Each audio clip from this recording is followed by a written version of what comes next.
basics to the real foundation. Be ashamed of wasted. We've come this far, it's crazy. Not used to the distance. Does your kiss feel different? Don't wanna hear you say it. Less conversation, more love. Body to body, skin on skin, let's keep it like that. New single, Mine, from Fleur East's latest album, Fearless. Now, finding fame in the X Factor in 2014, she's since successfully balanced a career between music and TV, including stints on I'm a Celebrity and presenting on This Morning and Ant and Dec's Saturday Night Takeaway. Holy moly. And just before lockdown, she released her new album and she's begun her own podcast series entitled The Reality of Reality TV. She's also recently made headlines when she discussed her own experiences of racism in the entertainment industry. Fleur East joins us this morning. Good morning, Fleur. Thank you for joining us. Hi, Fleur.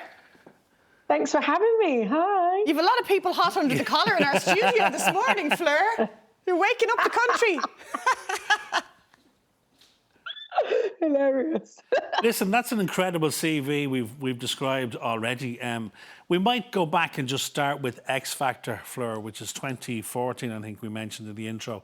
Tell us about that experience, because that experience has stayed with you in terms of it now leads into your podcast, which is about reality TV. But tell us about what it was like to be in that bubble, in that machine in 2014.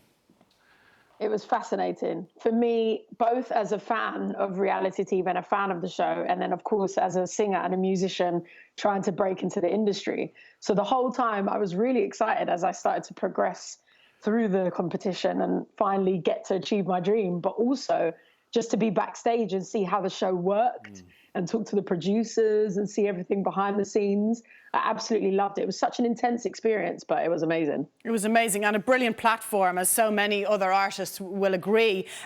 We saw your talent on that show, Fleur, but I'm going to say in 2018, we really got to know you from I'm a Celebrity, Get Me Out of Here. Would that be a fair observation? Yes, definitely. I think that's why, for me, it was so daunting. And I turned the opportunity down 3 times prior to that year. Really? Because it was, it was scary to think that, everybody would be watching me just being myself and having to vote based on whether they liked me or not. So that was quite scary. And what made you change your it. mind, Fleur? What made you say, actually, you know what, this year, yeah, I'll do it? Was it to do with, did you feel in a stronger state of mind that you'd be able to do it? Or why did you say yes? Yeah, definitely a stronger state of mind. I loved the challenge element of it. Again, there was that reality TV fan side of it, having watched it for years at home and then being able to experience it. And the timing and everything about it was right. So, yeah, it was We're amazing. seeing footage at the moment, Fleur, of you being covered in all sorts of yucky livers, it looked like, and all sorts of bugs. Oh. Do you look back on it with fond memories? I mean, you had a lovely friendship with Harry Redknapp, didn't you? Oh, he is literally my best mate, Hazza. He was at my wedding with his wife, Sandra. We talk all the time. It's like he's family now. And that's one of the great things about doing a show like that. You form really strong friendships that last forever. Tell us about the new album, Fleur. How long has this been in the works in terms of the material? Is it material that's, you start to work on a couple of years ago, or is it new, relatively new to the market? Funnily enough, it's actually some of the material's been music I've been working on while I was signed to Simon Cowell. Funnily enough. The songs that never saw the light of day. It's been a few years in the making. And again, this was quite a scary experience, but exciting because I did it all independently. So I got to, govern and manage the creative side of the process, the marketing side of the process. And it was released right at the start of lockdown, which was a shame because I didn't get to tour it. Yeah, but I'm hoping that, next year I can actually get on stage and perform the songs live. Yeah, and we love to see you performing. There's a real Beyonce vibe, I thought, about the video that we saw off the back of the break. Is there a fair comparison there? Yeah, for sure. Beyonce is the absolute queen. She's such an inspiration. For me, hands down, one of the greatest performers of our time. And so, yeah, for sure, I definitely can't ignore that influence. Fleur, tell us about the podcast series, The Reality of Reality TV, which is a brilliant concept. And it's you talking to other people who've been through the reality TV process. Where did that idea come from? That's a very, very clever idea. Yeah, the thing is, after being on reality TV, I always get asked the same questions whenever I meet anybody backstage at a show, or if I bump into anybody on the street. And I just thought, there's so many myths, there's so many preconceptions, there's this idea that it's realer than maybe it is.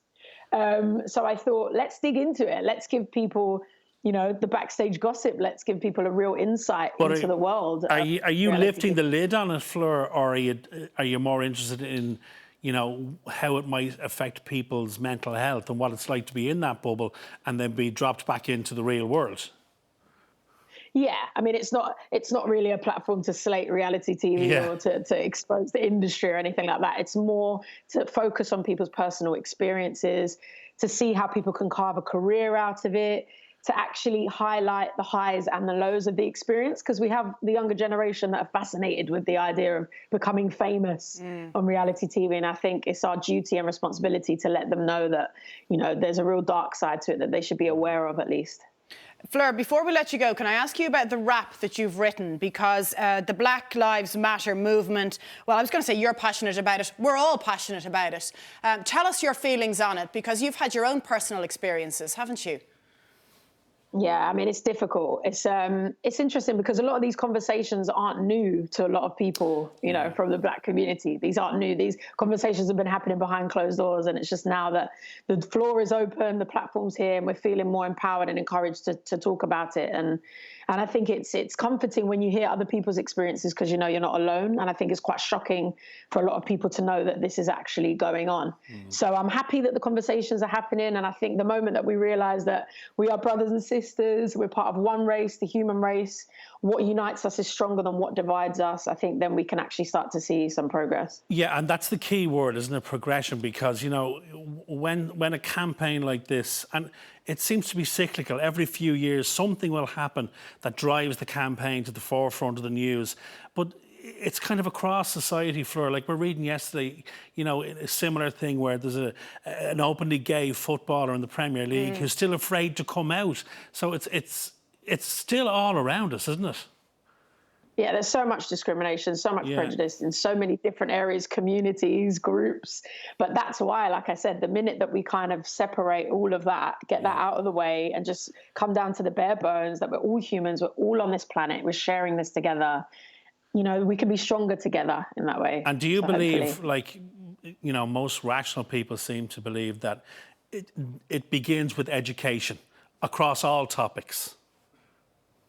Definitely. I mean, after I posted the Black Lives Matter rap, it's been used across the schools in the UK for the curriculum. So they've been using it to have the conversation. And I got onto a Zoom call with a school and I was part of their lesson. And it's just incredible to see that we're affecting change with the younger generation, because ultimately they're the future. So it starts there for sure. How do people find the rap, Fleur? Just for teachers who might be tuned in this morning, it might be nice for them to actually show their classes when they resume in September. Yeah, definitely. I made sure that I wrote it in a way that was articulate, it was eloquent, it was simple for people to understand, and it just honed in on the clear message that no matter what colour we are, no matter what race we are, we all bleed the same. And the message has been really clear, and children have been able to grasp it. It got over 2 million views on my Instagram, and it's just been so popular. It's been incredible. Well, we'll put the link out there. Maybe we'll see you on This Morning presenting. Holly and Philip just went on their summer holidays. Exactly, yeah. Will we see you over the summer on ITV, maybe, Fleur? You never know. That'd be great. I'd love to do it. Excellent. Listen, Fleur, thanks a million for your time this morning. It's been a pleasure to talk to you, and hopefully we'll see you soon on the TV screens. Stay safe, Fleur. Thank you, guys. Could she be any more beautiful? No, I don't think so. My goodness, I think I'm in love. Right, Fleur's new podcast series, The Reality of Reality TV, is available now on Spotify, iTunes, or wherever you get your own podcasts. Her new album, Fearless, is also available to download.